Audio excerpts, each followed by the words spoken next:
नमस्कार बहनों एवं भाइयों।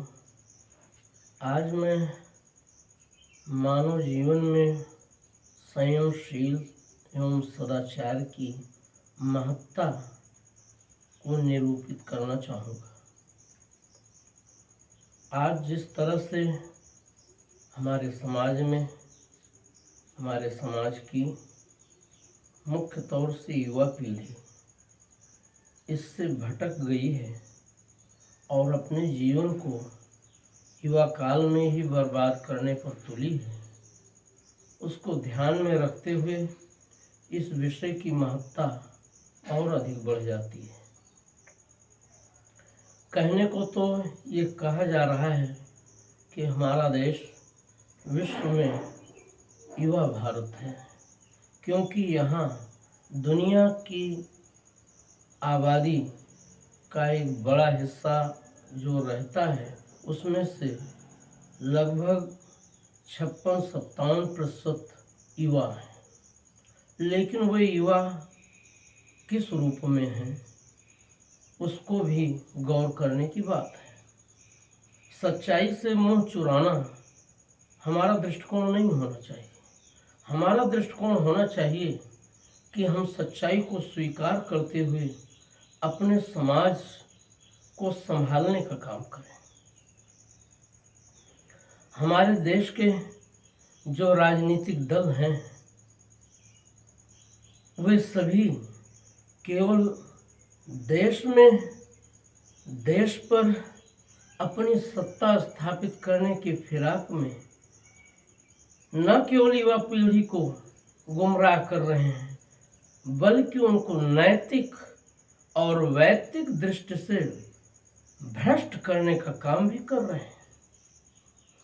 उनसे ये लेना देना नहीं है कि हमारा देश स्वस्थ एवं आत्मनिर्भर भारत के रूप में दुनिया में जाना जाए, बल्कि वे तो जैसे तैसे जोड़ तोड़ करके जनता के वोट को लेकर के सिर्फ सत्ता पर विराजमान रहना चाहते हैं।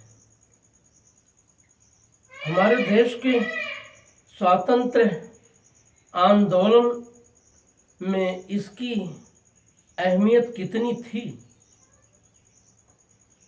देश में जो युवा पीढ़ी थी वो किस तरह से देश के लिए अपना आत्मोत्सर्ग करने के लिए अग्रसर होकर कार्य करती थी, वो जज्बा आज कहाँ है।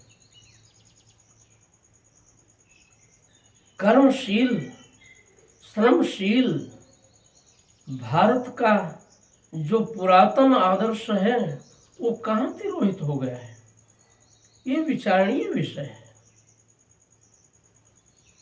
लेकिन इसको सर्वतोभावेन समाज के सभी लोगों को विचारना होगा कि हम अपने देश की युवा पीढ़ी को कैसे संभालें, कैसे उसका दिशा दर्शन करें, कैसे उसे सन्मार्गरत करके भारत को स्वस्थ एवं आत्मनिर्भर भारत बनाने के लिए उपक्रम में लगें। ये सब विषय चिंतन का है और आचरण का है। आज विदेशों से और इस देश में भी जो इस देश के आंतरिक शत्रु हैं वे देश की युवा पीढ़ी को नशाखोर बनाकर, तरह तरह के नशों का आदी बनाकर उन्हें पथभ्रष्ट करने का कार्य कर रहे हैं, जिसके कारण से हमारे देश की एक बड़ी युवा पीढ़ी की आबादी केवल नष्ट प्राय की श्रेणी में जाती हुई दिख रही है। इसको संभालना होगा, तभी हम अपनी प्राचीन परंपरा, अपनी प्राचीन संस्कृति और उसके आदर्श को फिर से स्थापित करने में सफल होंगे। बहुत सारे रूपों में देखना होगा। आज संसाधन खूब विकसित हुए हैं, लोगों के पास श्रम करने के अवसर तिरोहित हुए हैं, लेकिन ऐशो आराम के अवसर खूब मिलने लगे हैं। उस ऐशो आराम के चक्कर में लोग अपने स्वभाव में जो श्रम की महत्ता है उसको भूलते जा रहे हैं। वे तो सुविधा भोगी बनने में ज्यादा भूमिका निभा रहे हैं। लोग जो हमारे देश के समाज शास्त्री कहलाते हैं, और जरा समाज में उतर करके इस सच्चाई को देखें तो कि हमारे देश की जो युवा पीढ़ी है वो किस रूप की है। क्या वो मेहनत कश की है? क्या वो बौद्धिक उदात्त सामर्थ्य की है? और क्या वो स्वस्थ सभी दृष्टियों से, तन से, मन से और व्यक्तिगत रूप में आभ्यंतर जीवन से सम्यक स्वस्थ है? ये बहुत विचारने का विषय है। अगर हम ऐसा विचार करेंगे, इस पर विचार करेंगे, तो हम पाएंगे कि हमारे देश की युवा पीढ़ी नशों की आदी हो चुकी है। तरह तरह के नशे उसके जीवन को लील रहे हैं, उसके स्वास्थ्य को बर्बाद कर रहे हैं। विदेशों से नशे की सामग्री की खेप तरह तरह से उतारी जा रही है और लाई जा रही है, और वो हमारे देश के युवाओं को नष्ट करने की भूमिका निभा रही है।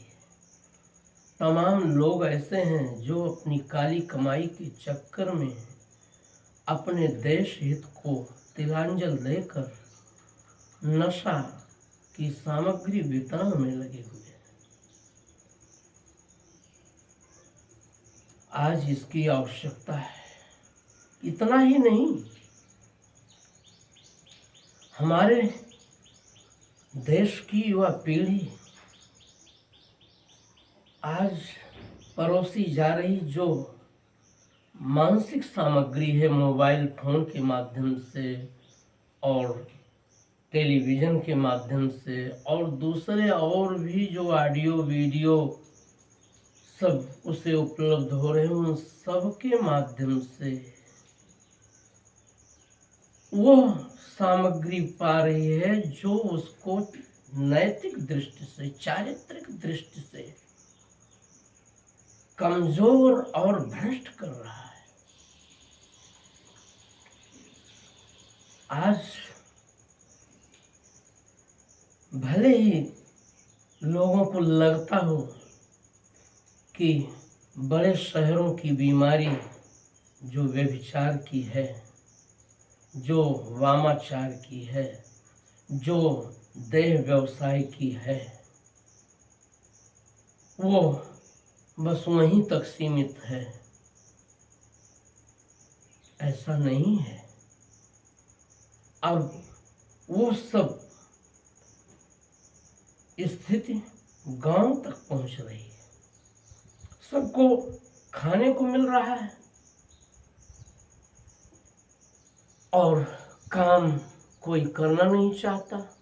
श्रमशीलता की अवधारणा जन जन से तिरोहित हो चली है, जिसके कारण से हमारे देश की युवा पीढ़ी व्यभिचार का शिकार, चाहे वो बेटे हों चाहे बेटियां हों, बिना इन दोनों के व्यभिचार होता ही कहाँ है।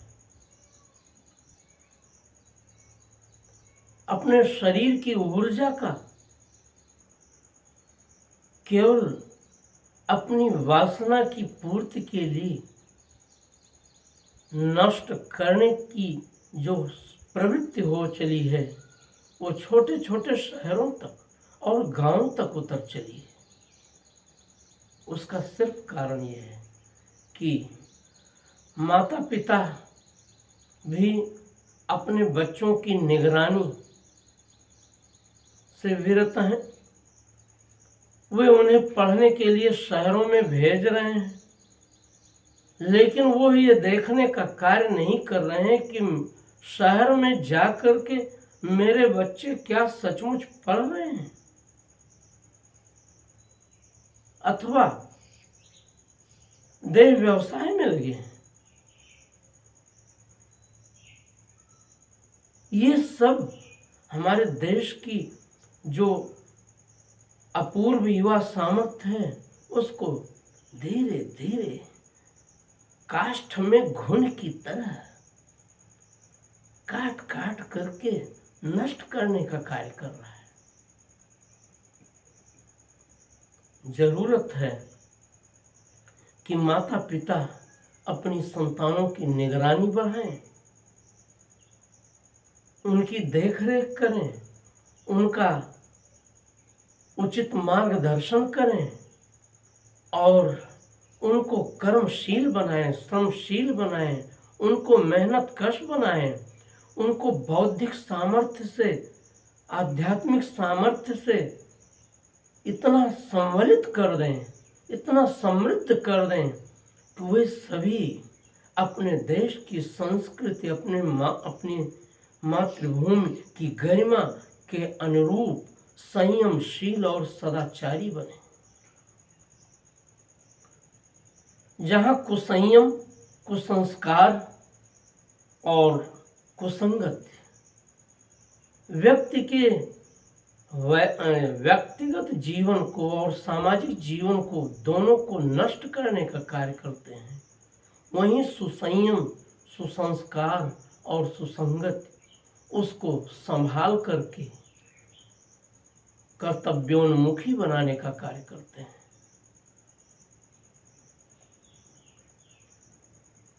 आचार, सदाचार हमारे देश के लिए पहले से ही प्रेरक रहा है। उस प्रेरक को किस रूप में हम अपने महान पूर्वजों के महान आदर्शों से धारण करते हुए अपने व्यक्तित्व को संवारने का काम करें, इसकी शिक्षा, इसकी प्रेरणा दी जानी आवश्यक है। मैं तरह तरह से शिक्षा के जो संस्थान आज चल रहे हैं उसमें कार्यरत अध्यापकों से मैं निवेदन करूंगा कि अपने कक्षा शिक्षण में प्रारंभिक 5 मिनट उनको आदर्श, उनको सुसंस्कारी और उसको बनने के लिए उनके भीतर उस तरह की प्रेरणा देने का कार्य जरूर करें। उनको अच्छी शिक्षाएं दें, उनको व्यायामशील, प्राणायामशील और योगी, तपी और परिश्रमी बनाने के लिए भी प्रेरित करें। अन्यथा वे अगर पढ़ लिख कर सेवाएं पा भी गए, नौकरियां पा भी गए, तो वे उस उपार्जन का सदुपयोग न करके केवल दुरुपयोग करेंगे। उसको अपने शरीर की भूख मिटाने के लिए, अपनी वासनात्मक भूख मिटाने के लिए ही तरह तरह से इस्तेमाल करेंगे। वे तरह तरह का नशा करेंगे, तरह तरह के गंदे संपर्कों में जाकर के अपने व्यक्तित्व का विनाश करेंगे। ये सभी माता पिता भूल जाएं कि वे समझें कि उनका लाडला, उनकी लाडली सबके सब जो है बहुत ही अच्छे, बहुत ही संयमी, बहुत ही आदर्श हैं।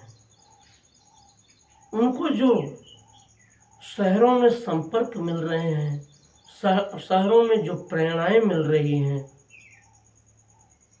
वे प्रेरणाएं ऐसी नहीं हैं जिसको अच्छा कहा जा सके। इसलिए निगरानी तंत्र को बढ़ाया जाना माता पिता के लिए आवश्यक है। शासन को भी चाहिए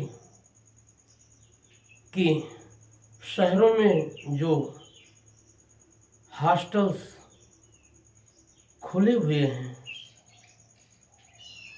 उनमें निगरानी तंत्र को बढ़ाएं और उन हॉस्टल्स के संचालकों पर ऐसा विशेष निर्देशन स्थापित करें जिससे वे अपने हॉस्टल में होने वाली व्यभिचार की वृत्ति को, देह व्यवसाय की वृत्ति को बढ़ावा देने से बचें। अन्यथा हॉस्टल संचालकों का भी तो ये उद्देश्य है कि वे केवल अपने भवन निर्माण के माध्यम से कमाना भर जानते हैं। वे ये नहीं देखते कि उनकी सामाजिक भूमिका भी कुछ है, उनका सामाजिक दायित्व भी कुछ है, उनका कर्तव्य भी है कि उनके हॉस्टल्स में जो लोग पढ़ने के लिए, कोचिंग के लिए किराया लेकर कमरा उपयोग कर रहे हैं, कमरे का उपयोग कर रहे हैं, वे आखिर क्या कर रहे हैं? कहीं उनके हॉस्टल्स में कुछ अनुचित तो नहीं हो रहा है? हमारे देश के प्रशासन को, खासतौर से पुलिस प्रशासन को भी ये चाहिए कि जिनके मकान हॉस्टल के रूप में संचालित हैं और जिनके हॉस्टल्स में केवल छात्र या छात्राएं रहने का कार्य कर रहे हैं और किसी संस्थान में जाकर पठन पाठन कर रहे हैं, उनका आचार किस तरह का है? वे कहीं शहर में आकर भटक तो नहीं गए हैं? कहीं वे कुसंयम के शिकार तो नहीं हो रहे हैं? कहीं वे देह व्यवसाय में तो नहीं लगे हैं? बेटी बेटियां सभी जिस तरह की सामग्री मोबाइल फोन और टीवी के माध्यम से और दूसरे और संसाधनों से पा रहे हैं, ये प्रसार तंत्रों से पा रहे हैं, उन तंत्रों से उन्हें क्या सामग्री मिल रही है, उसको नियंत्रित करते हुए और युवाओं को, युवतियों को उपयुक्त मार्गदर्शन करने की आवश्यकता है। उनको अपने देश के महान पूर्वजों के आदर्श को बताने की जरूरत है, उनकी तपश्चर्या को बताने की जरूरत है, उनकी श्रमशीलता को बताने की जरूरत है, उनके संयम, उनके शील और उनके सदाचार को युवक युवतियों में अध्यारोपित करने की जरूरत है। अगर हम इस सब में पिछड़ गए तो भले ही हमारे देश में ब्रेन की वृद्धि इस तरह से दिखाई दे दुनिया की निगाहों में कि भारत की ब्रेन, भारत का मस्तिष्क सर्जनात्मक है, रचनात्मक है और नई नई खोजों को दुनिया के कल्याण के लिए देने में तत्पर है। वो वस्तुतः सीमित लोगों तक ही है। सीमित लोगों के कारण ही ऐसा कह पा रहे हैं, अन्यथा अधिकांश जो युवा पीढ़ी है, अधिकांश जो युवक युवतियां हैं, वे सभी ये नहीं कहा जा सकता कि वे सब रूप में, सब ढंगों में अच्छे हैं। उनको अच्छा बनाने की, उनको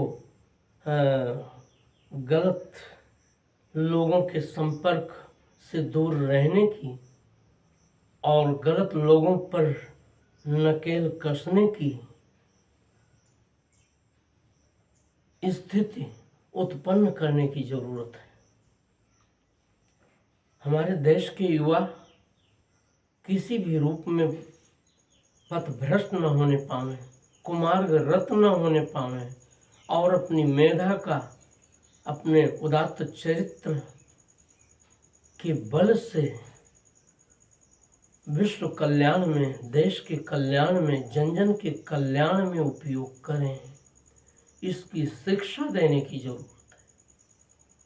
और ये बिना निगरानी के नहीं होगा। खास तौर से हमारे देश के जो राजनीतिक दल हैं, जो चुनाव में मदिरा और मांस बांट करके केवल जनता से वोट की उगाही करना उद्देश्य समझते हैं, ऐसे लोगों को राजनीतिक दल की मान्यता से समाप्त करने की जरूरत हमारी व्यवस्था को करनी होगी। हमारे देश के निर्वाचन आयोग या और भी जो हमारे व्यवस्था के निकाय हैं, उनको इस दिशा में काम करने की जरूरत है। यह अच्छी बात है कि हमारे देश के युवाओं को अच्छी प्रेरणा देने का कार्य अपने मन की बात में हमारे देश के प्रधानमंत्री करने लगे हैं, लेकिन ये पहले नहीं हो पा रहा है। हमारे देश के पहले के प्रधानमंत्रियों ने इस बात पर ध्यान नहीं दिया। हमारे देश के नेतागणों ने स्वयं व्यभिचार को बढ़ावा देने का कार्य किया। आदरणीय नेहरू जी स्वयं भी नैतिक दृष्टि से, चारित्रिक दृष्टि से कमजोर व्यक्ति थे और उसके बाद उन्होंने ऐसी राजनीतिक जनरेशन या नेताओं का प्रवर्तन, प्रेरणा देने का कार्य किया जो वस्तुतः चारित्रिक दृष्टि से, नैतिक दृष्टि से भ्रष्ट रहे हैं। हमारे देश में स्वतंत्रता के उपरांत क्रमशः बाहुबलियों को बढ़ावा मिला, मदिरा, मांस और तरह तरह के नशों के व्यवसायियों को बढ़ावा मिला और उसकी सीधे सीधे अनदेखी की गई। श्रीमती इंदिरा गांधी के प्रधानमंत्री रहते हुए गुंडों का, मवालियों का और तरह तरह के माफियाओं का खूब प्रवर्तन और संरक्षण हुआ, क्योंकि इनका उपयोग खासतौर से हमारे देश की सत्ता में विराजमान राजनीतिक पार्टी भारतीय राष्ट्रीय कांग्रेस उपयोग करने लगी थी, बूथ कैप्चरिंग के लिए, जनता को भयभीत करके उनका वोट हासिल करने के लिए ऐसे अराजक तत्वों का, आपराधिक तत्वों का उपयोग करते हुए उन्हें बढ़ाने लगी थी। धीरे धीरे दूसरे राजनीतिक दलों ने भी उसका उपयोग करना शुरू किया, जिसका परिणाम आज है कि हमारे देश में जिधर भी देखा जाए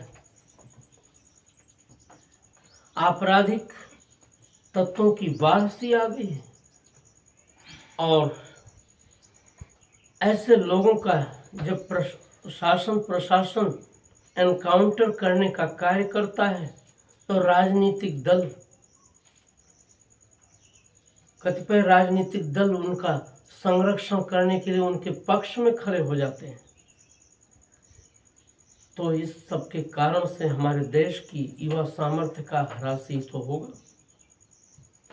युवा सामर्थ्य गुमराही तो होगी। इसकी ओर और किसी निर्माण से अधिक ध्यान देने की जरूरत है।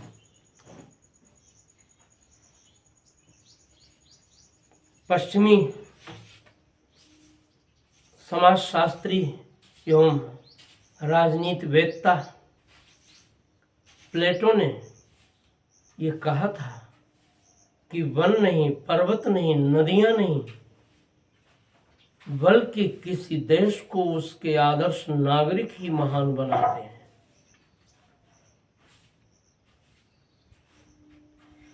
ये बात 16 आना सच है और इस 16 आना सच को अगर हमने आज तक अनदेखा किया है,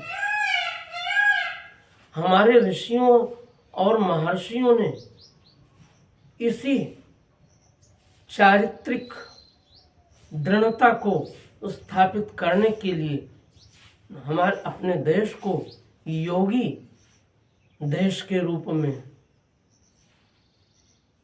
तपस्वी देश के रूप में, आध्यात्मिक सामर्थ्य संपन्न देश के रूप में बनाने के लिए प्रेरणा देने का कार्य किया था और तरह तरह से उन्हें इसके लिए सक्रिय करने का कार्य किया था।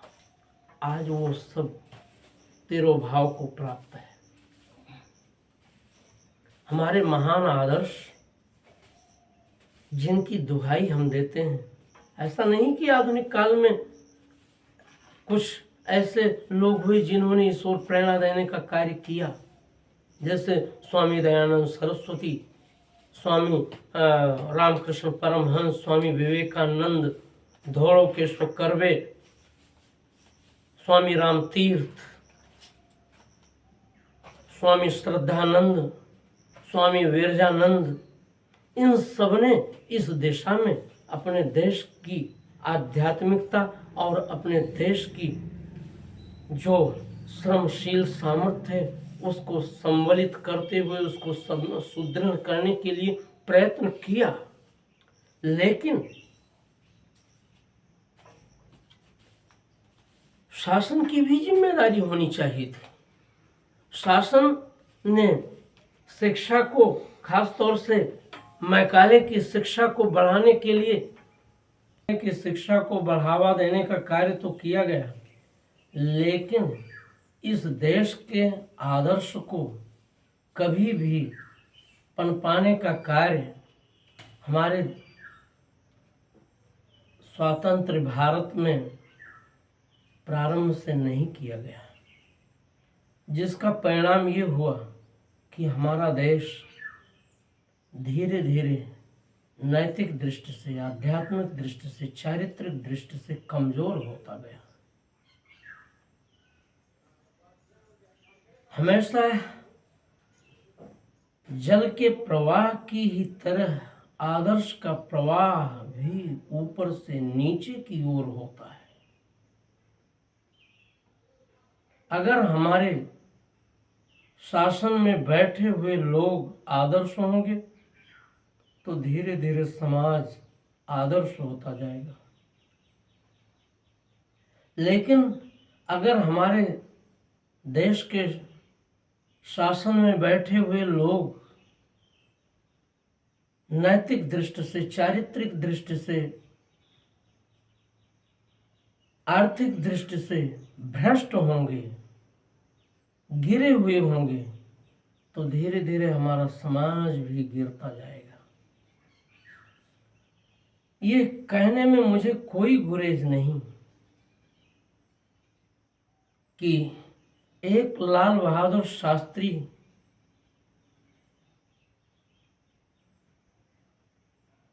चंद्र चंद्रशेखर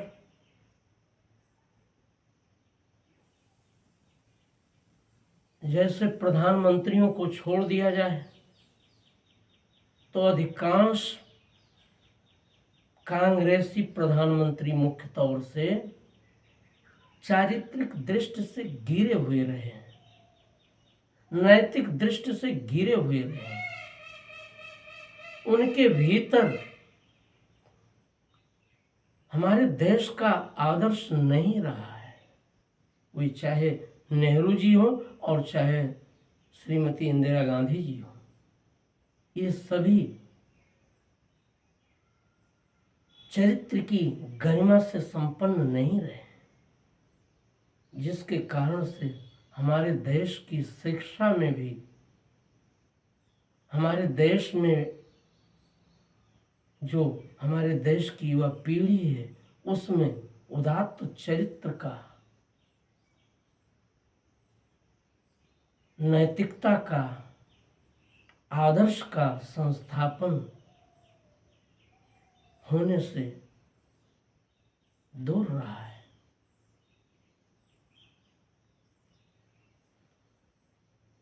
हमारा देश मर्यादा पुरुषोत्तम राम का देश रहा है, लेकिन उस राम के देश को चारित्रिक दृष्टि से,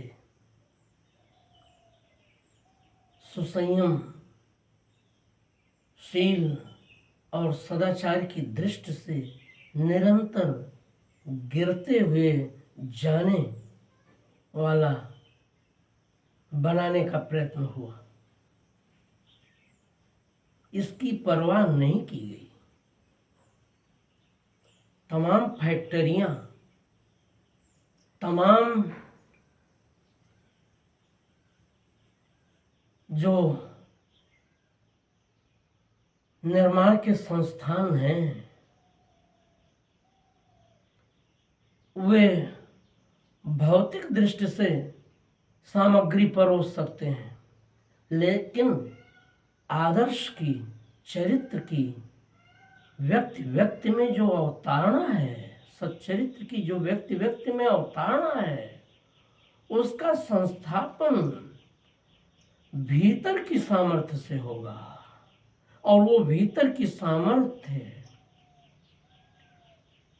हमारे देश के शिक्षण संस्थानों में देने का कार्य किया जा सकता है। लेकिन जब हमारे शिक्षण संस्थानों को सिर्फ नौकरी पेशा में काम आने वाले लोगों को उत्पन्न करने का कार्य किया जाने लगा, तो भला बताइए नैतिकता का, आदर्श का संस्थापन उनके भीतर होता कैसे? हमारी पूरी शिक्षा व्यवस्था में ही ये कमी रही है कि हमारे देश के युवा धीरे धीरे शारीरिक दृष्टि से, मानसिक दृष्टि से कमजोर होते गए। और उसके बाद ऐसे लोग जब सत्ता में, प्रशासन में भूमिका देने के लिए अग्रसर हुए तो उन्होंने घूसखोरी को बढ़ावा दिया, लूट को बढ़ावा दिया और अपने अकाउंट की जेबें भरने का कार्य किया। हमारे देश के जितने भी बड़े बड़े विभाग हैं उस सब में जो जो अधिकारी बन करके कार्य करते रहे हैं वे सब नेताओं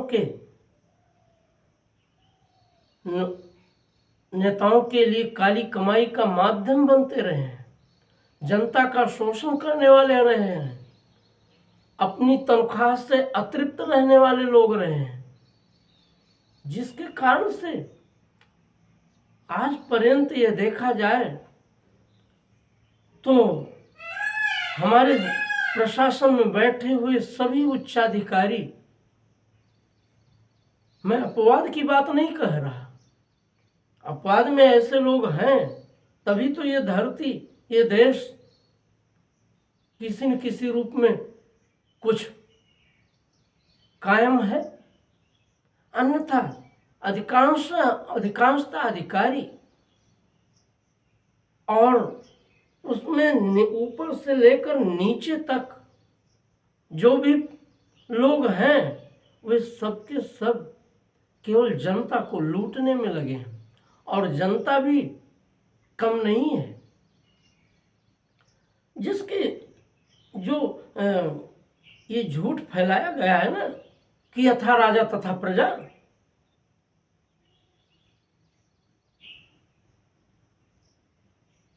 कि यथा राजा तथा प्रजा का उल्टा, यथा प्रजा तथा राजा, ये लोग बताते हैं, ये नेता लोग भाषण देते हुए कहते हैं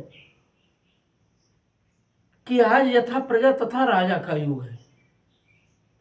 ये वास्तव में ये बताने के लिए बताया जाता है कि जनता भ्रष्ट है, इसीलिए हम नेतागण, हम अधिकारीगण भ्रष्ट हैं।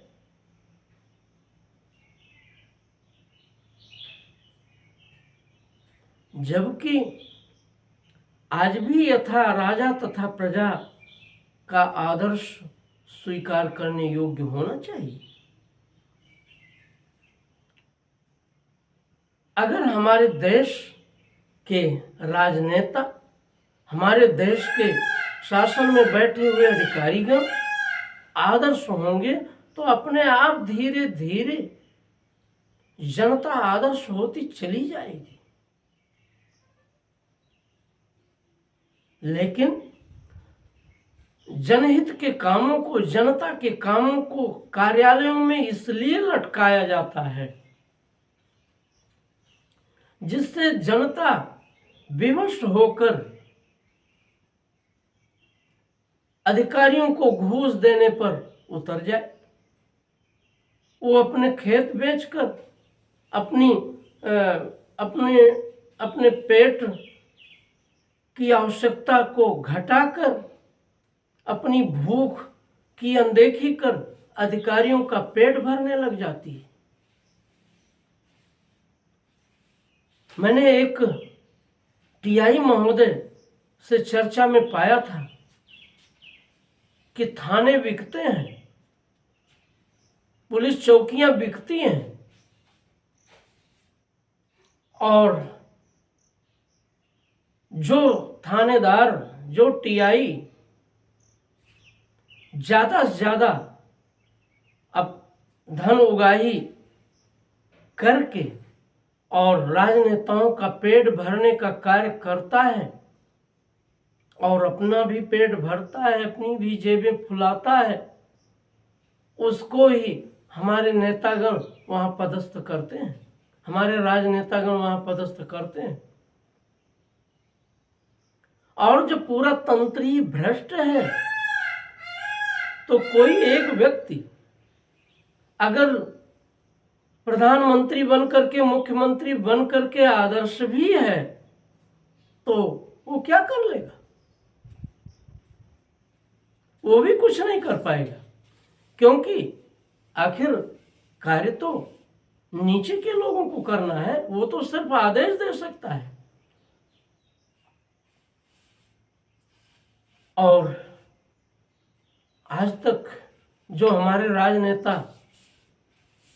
भुक्खड़ बनकर के देश को लूटने में लगे रहे हैं, देश की संपत्ति को अपनी संपत्ति बना करके उसका दोहन करने में लगे रहे हैं, ऐसे लोगों पर अगर आज अनुशासनात्मक कार्रवाई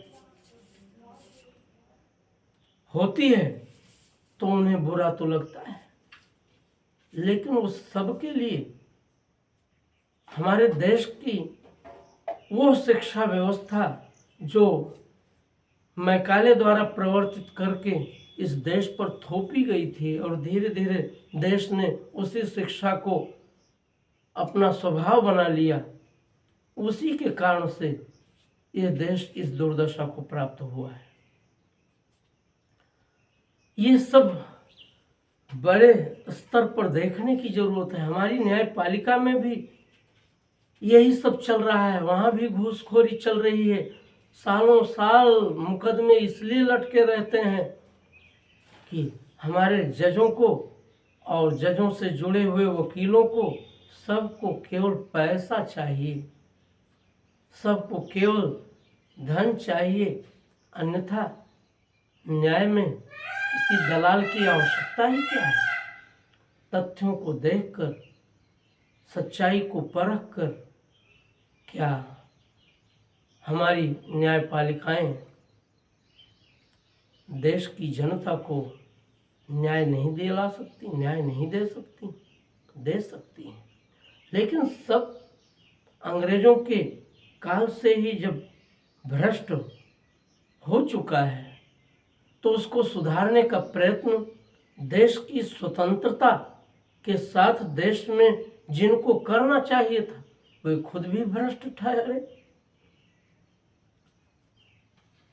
और जब वे खुद भी भ्रष्ट ठहरे तो उनके द्वारा भ्रष्टाचार को ही तो बढ़ावा दिया जाता, और वो दिया गया। इसी सब कारण से आज ये नहीं कहा जा सकता कि हमारे देश में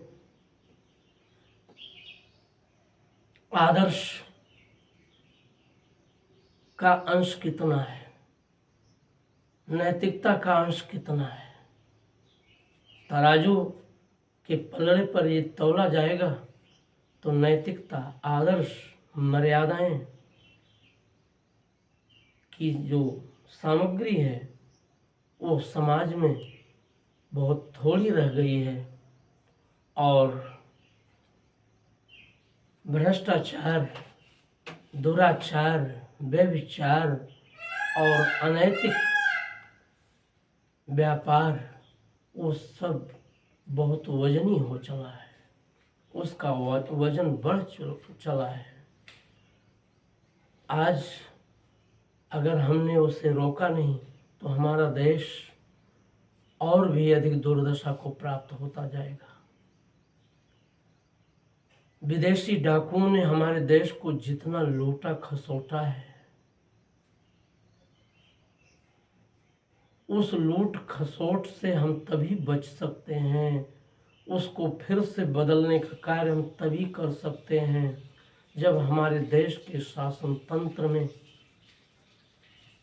हमारे देश के प्रशासन तंत्र में बैठे हुए लोग आदर्श एवं नैतिक होंगे, अपने कर्तव्य को अपनी जिम्मेदारी समझकर कार्य करेंगे, और हमारे शिक्षालयों में कार्यरत लोग, अध्यापक गण, प्राचार्य गण अपने छात्र छात्राओं को प्रथमतः 5 मिनट आदर्श, सच्चरित्रता, सुसंयम, सुसंस्कार, सुसंगत की प्रेरणा देने का कार्य करेंगे।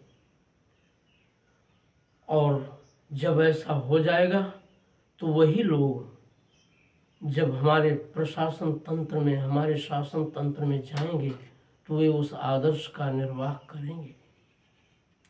ये मुझे कहने में बहुत ही खुशी महसूस हो रही है कि हमारे देश में स्वामी दयानंद सरस्वती द्वारा संस्थापित आर्य समाज ने और स्वामी विवेकानंद के द्वारा संस्थापित रामकृष्ण मिशन ने इस दिशा में बहुत प्रयत्न किया है, क्योंकि यहाँ से जो भी मेधा, जो भी व्यक्तित्व हमारे देश को प्राप्त हुए वे सचमुच आदर्श रहे हैं, चरित्रवान रहे हैं, कर्तव्यनिष्ठ रहे हैं, सन्मार्गरत रहे हैं, और उन्हीं लोगों ने इस देश को कमोवेश आज भी बचाए रखा है।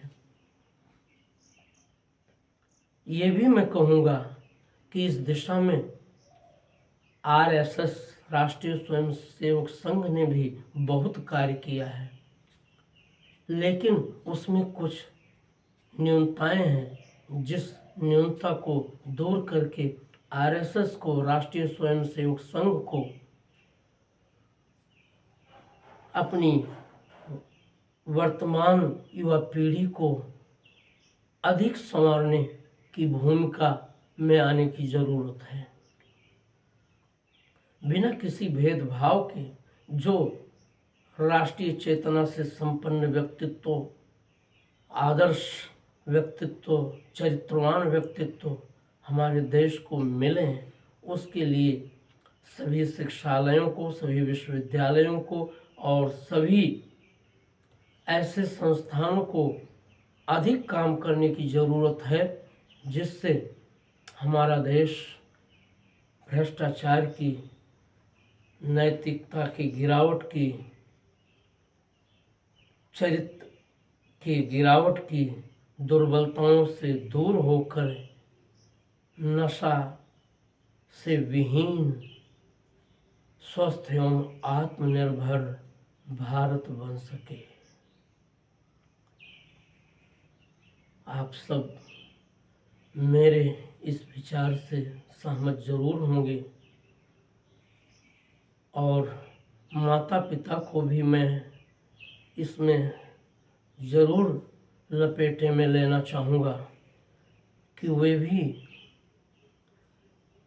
अपने कर्तव्य से विमुख हो चले हैं।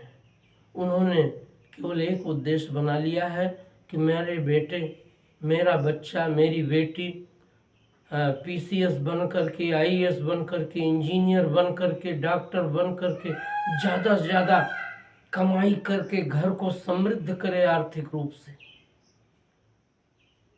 वे इस प्रयत्न को नहीं प्रस्तुत करते कि उनका बेटा, उनकी बेटी आदर्श हो, चरित्रवान हो, कर्मनिष्ठ हो, तपोनिष्ठ हो और सच्चरित्र हो। क्योंकि अगर ये नहीं हुए तो बहुत अधिक धन आ जाने पर भी इस देश का भला नहीं होने वाला है। इस देश का भला तो तब होगा जब हमारे देश में कर की एवं मन की कुशलता तथा चारित्रिक औदात्य से संपन्न शिक्षा प्रणाली अपनाई जाएगी। क्योंकि इसके बिना शिक्षा का पूरा स्वरूप नहीं हो सकता, वो अधूरा रहेगा। हमें केवल वस्तुओं का उत्पादक व्यक्तित्व नहीं चाहिए, हमें आदर्श और श्रमशील चरित्रवान व्यक्तित्व चाहिए, आदर्श चरित्र वाला व्यक्ति चाहिए, मर्यादाओं में रहने वाला व्यक्तित्व चाहिए। और जब ये सब जन जन में स्थापित होगा, हमारे देश की युवा पीढ़ी में स्थापित होगा, तब कहीं जाकर हमारा देश सर्वतोभावेन, सब तरह से समृद्ध, स्वस्थ एवं आत्मनिर्भर बन सकेगा। हमारे व्यापारी भी जो सिर्फ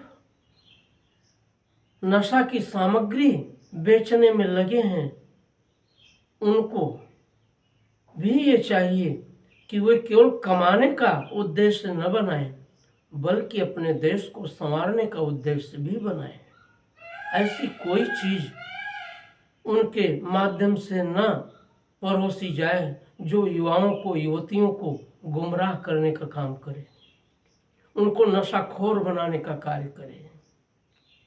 बहुत हो चुका है, अब पानी सिर के ऊपर से बह रहा है। अगर हम नहीं संभले तो फिर कभी नहीं संभल पाएंगे। इन्हीं शब्दों के साथ आप सबको धन्यवाद। आप सब इसे सब्सक्राइब करना सुनिश्चित करें और इस बात का प्रसार करने का कर्तव्य निभाएं। जय हिंद।